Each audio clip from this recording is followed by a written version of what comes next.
There's no feeling more intense than starting over. If you deleted your homework the day before it was due, as I have, or if you left your wallet at home and you have to go back after spending an hour in the commute. If you won some money at the casino and you put all your winnings on red but it came up right. If you got your best shirt dry cleaned before a week and then immediately dropped your food on it. If you won an argument with a friend and then later discovered that they just returned to their original view. Starting over is harder than starting up. If you're not ready for that, like if you've already had a bad day, then what you're about to go through might be too much. Feel free to go away and come back. I'll be here. Alright, thanks for coming with me on this trip. I'll understand if you have to take a break at any point. Just find a safe place to stop and quit the game.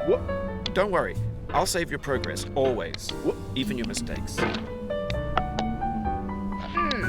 This game is a homage to a free game that came out in 2002, titled Sexy Hiking.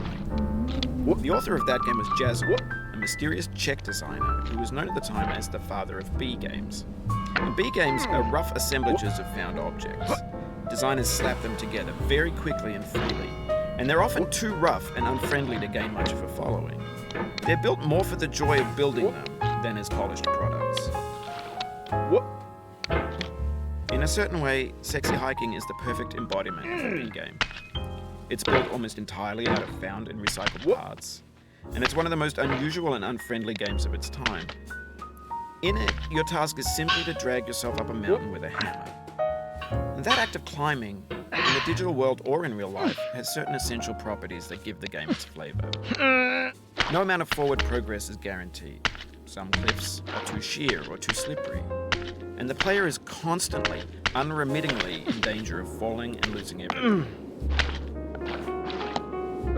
Anyway, when you start Sexy Hiking, you're standing next to this dead tree that blocks the way to the entire rest of the game. It might take you an hour to get over that tree, and a lot of people never got past it. You prod and you poke at it, exploring the limits of your reach and your strength, trying to find a way up and over. And there's a sense of truth in that lack of compromise. Most obstacles in video game worlds are fake. You can be completely confident in your ability to get through them once you have the correct method or the correct equipment or just by spending enough time. In that sense, every pixelated obstacle in Sexy Hiking is real. The obstacles in Sexy Hiking are unyielding, and that makes the game uniquely frustrating.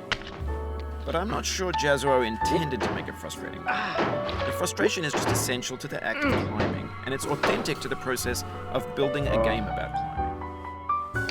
A funny thing happened to me as I was building this mountain. I'd have an idea for a new obstacle, and I'd build it, test it, and it would usually turn out to be unreasonably hard. But I couldn't bring myself to make it easier. It already felt like my inability to get past the new obstacle was my fault as a player rather